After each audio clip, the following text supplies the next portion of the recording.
Did Jesus commit suicide? What do you think? Swagatham, welcome. If you have a teenage son or daughter who suddenly comes up and asks you, Mom, Dad, did the Jesus that you believe in die a natural death or did he commit suicide? What would you say to him or her? Has it ever occurred to you that such a question may confront you at some point in your life through your own children?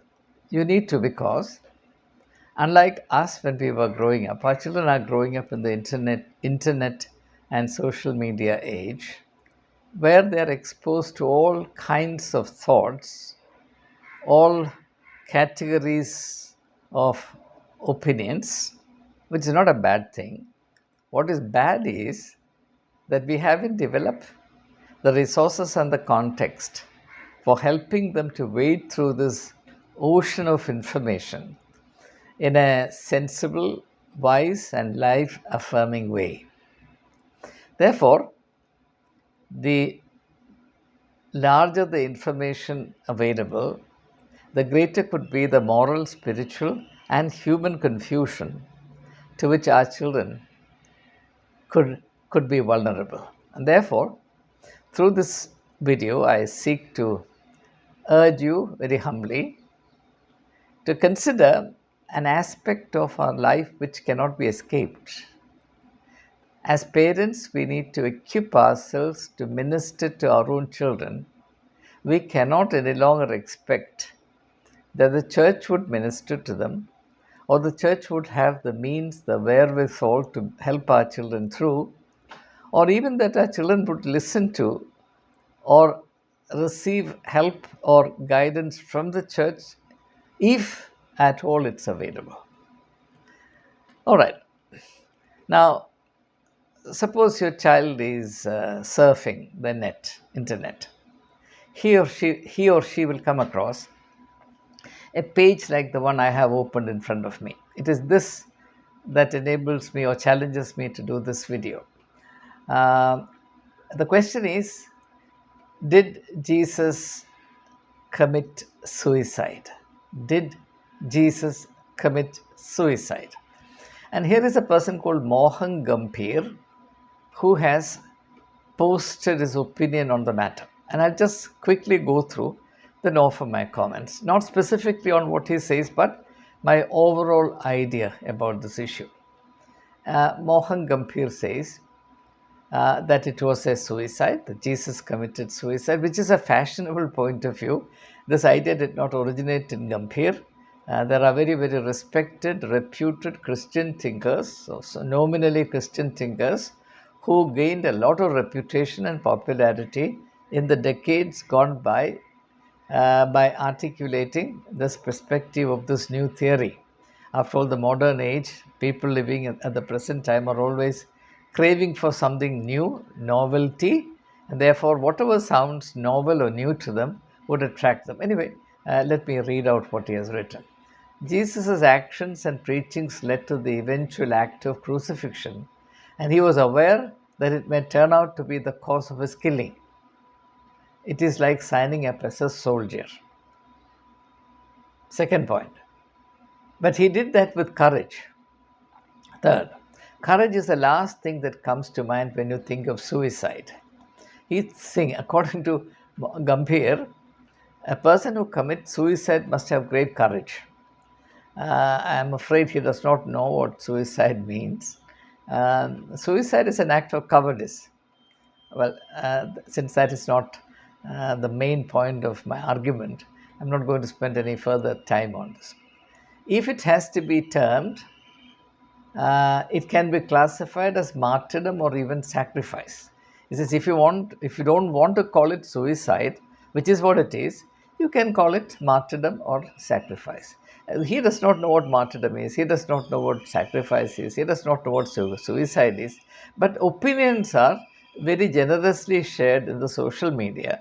Our children remain exposed to it. They end up completely confused. So one thing that we have to do is to the extent possible, to provide some clarity of thought regarding the fundamentals of what it means to be human and what it means to be a believer, what it means to be a Christian, etc. Unfortunately, this is not being provided. Instead, when our children go astray, we sit and complain and we shift the blame onto somebody else, as is in the case through ideas like love jihad, narcotic jihad, etc. We never look at where we have failed. We never look at our own deficiencies and bankruptcies. We are very quick at blaming others. So, Jesus was beaten, tortured, and eventually died of shock, pain, and blood loss. It was slow, painful death, and death of much affliction. Jesus did not nail himself to the cross, neither did he speak for getting crucified. Lastly, according to the New Testament, Jesus was resurrected, therefore, he lived on, and it cannot be hence termed as death. Death in the ordinary sense. Gambhir points out, he says, I'm not a Christian, I'm an atheist. So, but it's interesting that though not a Christian, though an atheist, he is familiar with some of the biblical material. Perhaps the knowledge that this atheist, non-Christian atheist has of the Bible could be even marginally better than the familiarity that our children have with the gospel contents. This is again something that we need to think about. All right, I don't want to go any further into. I mean, if you search that, you'll come across tons of material. What exactly is our view?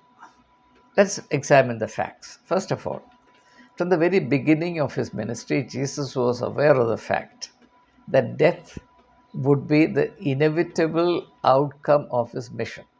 Everybody would die, but not everybody dies of pursuing a mission in life. Jesus said very clearly, almost at the beginning of his public ministry, as recorded in the Gospel according to Mark, the Son of Man has come to die. You can't possibly think of a statement more stark and straightforward than this. So he was aware of it from the very beginning because he knew that pursuing an exalted mission in this world is very costly and it may have to be paid for with one's life and nothing less. About this, Jesus was very clear. Whether or not he had a sacrificial, sacerdotal, religious idea about death is a different issue. That is to say, whether or not he understood his death to be a sacrifice, that would become clearer later. But right at the beginning, Jesus had a clear idea that his earthly ministry would eventuate into his death. But of course, we can point out that to the extent that Jesus was um, alerted by John the Baptist that he was called to a very special destiny.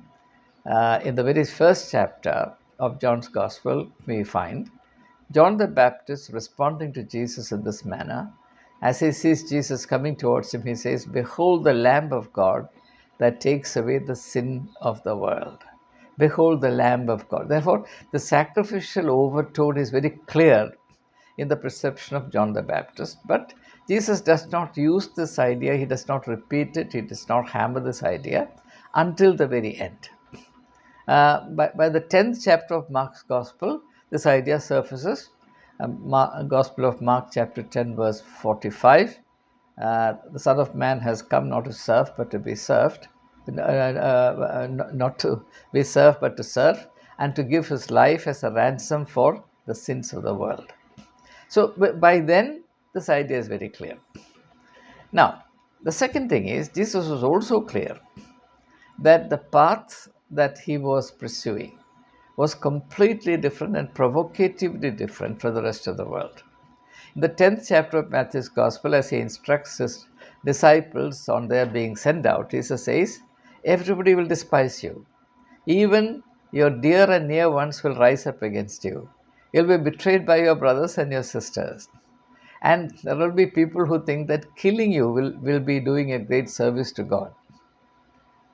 Behold, I sent you like lamb among wolves, sheep among wolves. Therefore, be as subtle as the serpent and as innocent as the dove. So there is no illusion about these things. So does that really mean that Jesus was suicidal in his bent of mind? Let's proceed a little further. We can put together quite a few quite a substantial body of evidence that Jesus provoked the Jewish authorities. For example, by cleansing the temple and by upsetting the market, which was very profitable for the priestly class, especially the high priest Caiaphas at that time and the Sanhedrin, Jesus was creating a provocation that the religious establishment could barely have brooked. But even before that, had created enough turbulence for this people, the religious people of the times, by doing things they could not have dreamt of doing. For example, we find that in the 11th chapter of John's Gospel, as Jesus raises Lazarus from the dead, and this news spreads, this creates unbearable turbulence in the religious hierarchy, and they come together to conspire to kill Jesus. So, did Jesus, by raising Lazarus, motivate the religious authorities of the time to gang together to get him killed? Is that suicidal? Now, to answer this question, I have to examine very briefly with you the question of motive. Now, I'm going to depend on law and the logic of law. So, you have to have a little patience with me. In law as well as in philosophy, an action is understood in terms of its motive or its cause. Cause and effect, that is science, no? Every every effect has a cause effect relationship. I burn my finger. How did I burn my finger? I touched fire. So the cause, the efficient cause of my finger being burned is that I touched fire. And I am myself the efficient cause. The fire did not come and burn me. I went and touched, therefore, I am the cause. Right? That's called the efficient cause. Now, there was fire in the house. Maybe my wife, in order to warm the house, put some firewood into the hearth. It was burning there. So I went and touched a piece of burning coal or wood, and I burned. So she becomes the proximate cause. She didn't rake the fire in order to burn my finger. She just raked the fire to warm the room, and she left it there. I went out of my mischief, I touched the fire. So she is the proximate cause of my burning my finger. I am the efficient cause. Now consider the third possible. My wife did not invent fire. My wife did not create the hearth. It is God who created fire. It was God who implanted, perhaps made possible the idea that by having a hearth, if you are living in a home in a cold climate, you can keep your house warm. So God is the ultimate cause of my burning my finger. So three causes: efficient cause, proximate cause, ultimate cause. God is the ultimate cause in the sense that He created fire. God did not create fire in order that I may go and burn my finger. And because God is the ultimate cause of fire, fire came into being, which enabled my wife to kindle fire in the hearth in order to keep the room warm. So she is the proximate cause of my burning the finger. And I went and touched the fire, I burned my finger. Therefore, I am the efficient cause. So there are three possibilities: efficient cause, proximate cause, ultimate cause. Now, you apply this sort of perspective, this sort of logical, legal perspective on Jesus's crucifixion or Jesus's suicide, alleged suicide. Well, surely God is the ultimate cause. There is no question about it, because it's God who created life. If there were no life, there would have been no death, and therefore there would have been no prospect of, not even the idea of suicide. So ultimately, God is the cause. that Jesus died on the cross. And it's also connected spiritually to God because, after all, Jesus died in fulfillment of the plan of his Father in heaven, plan of God concerning humanity. So, God is the ultimate cause. Was therefore Jesus is not the ultimate cause, right? Was Jesus the proximate cause? No. The proximate cause is the Sanhedrin, the high priest, the priestly class, and also the vulnerability of the masses who were incited against Jesus and made to pay for his blood.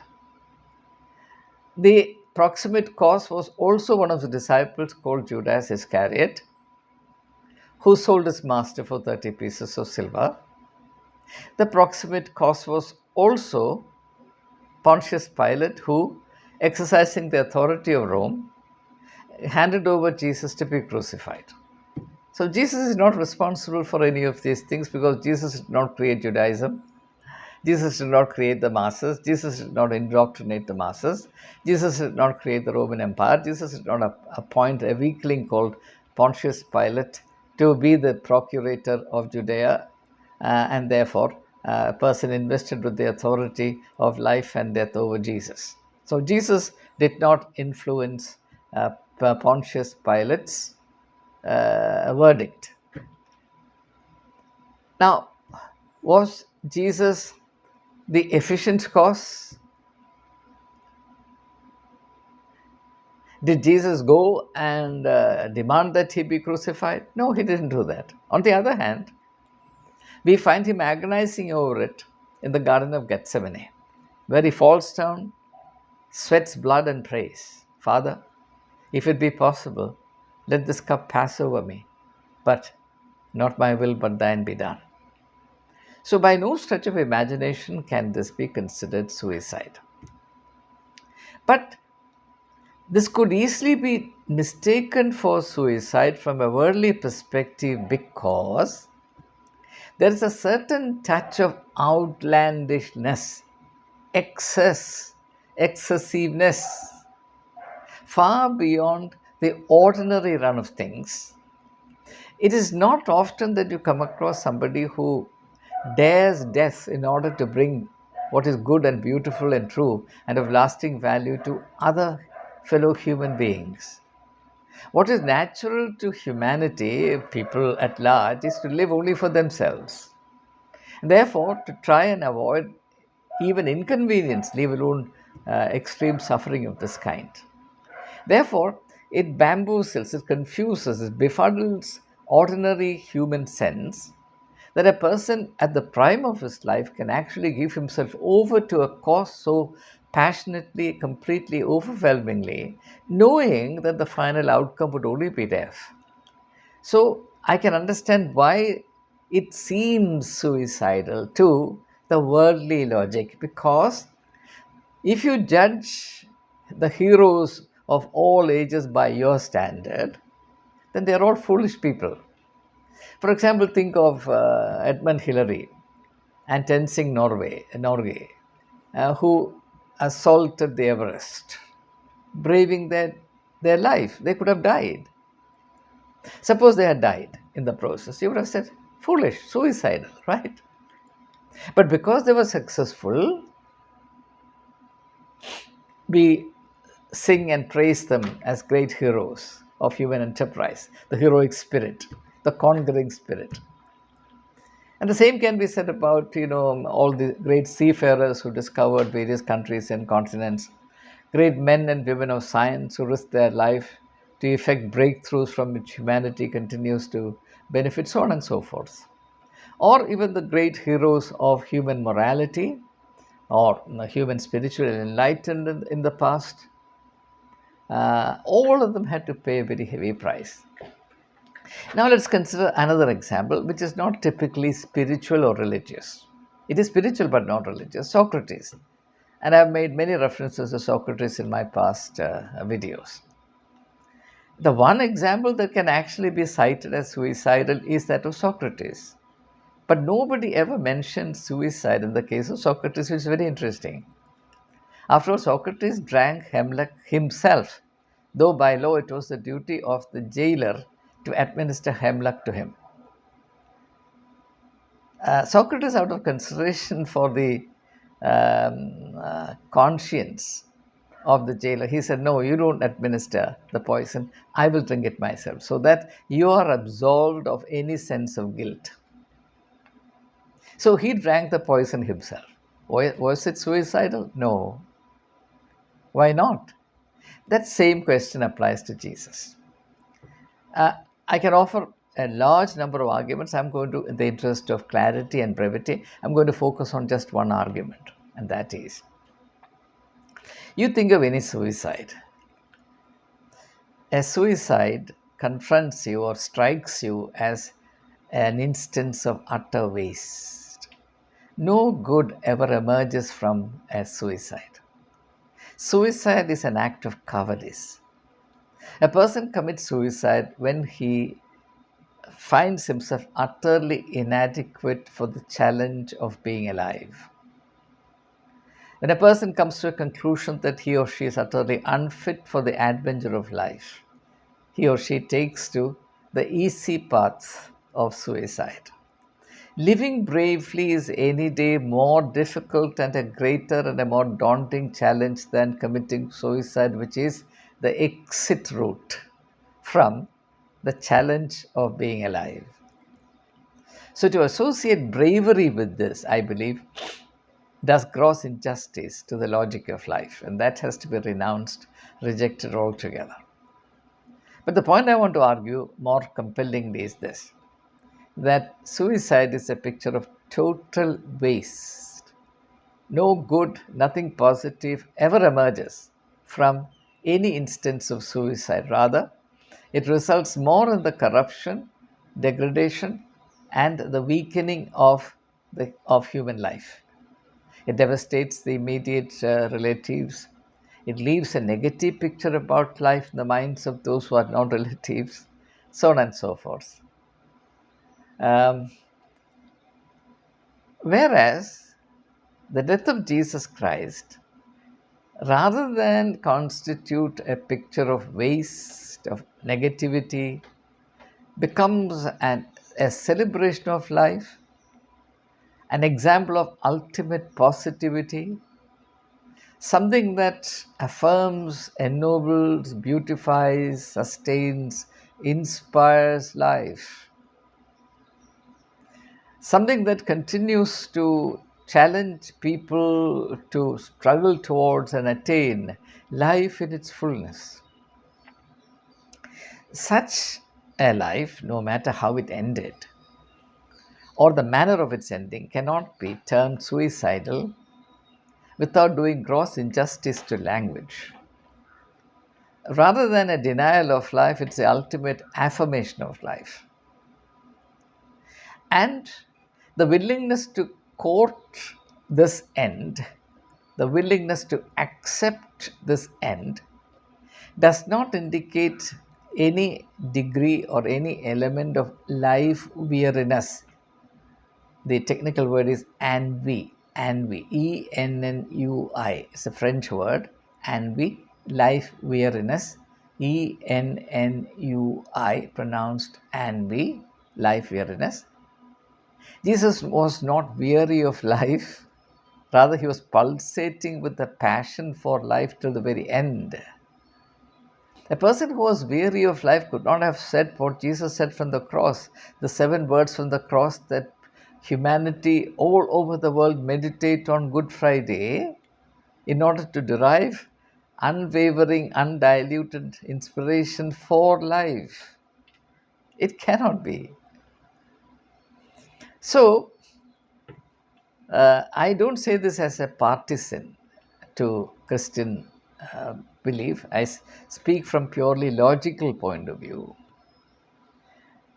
Jesus was a celebration of life. He was the light of life.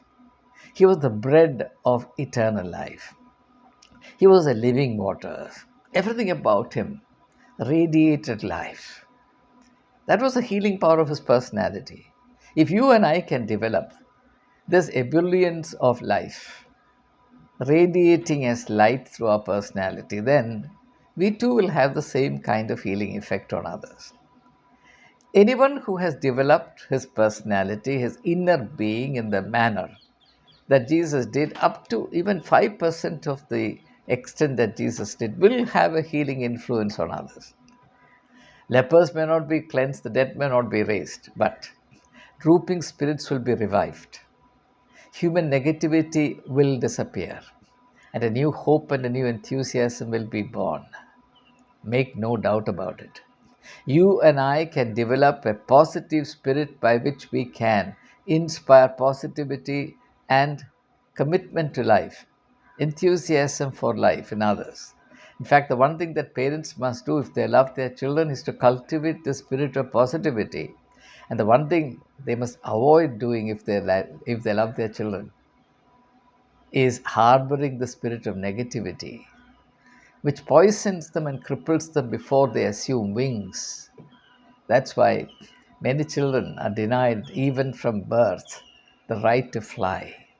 There is a South American proverb which raises the question, what is it that parents need to give to their children? The answer is roots and wings. Roots enable your children to find their roots in the wisdom of life. Wings, that they may fly in the horizon of life. It's a beautiful concept, right? But how can that be if parents are stuck in negativity? If parents are embodiments, dark embodiments of negativity. So Jesus was a celebration of life, no question about it. And therefore, even from a strictly rational, logical point of view, I cannot associate the death of Jesus Christ on the cross with the suicidal instinct. Now, that's where I stand. It was quite unmistakably a great affirmation and an unforgettable celebration of life. Nay, life in all its abundance, in all its glory, in all its fullness, all its purity, in all its ultimate enduring beauty. Thank you.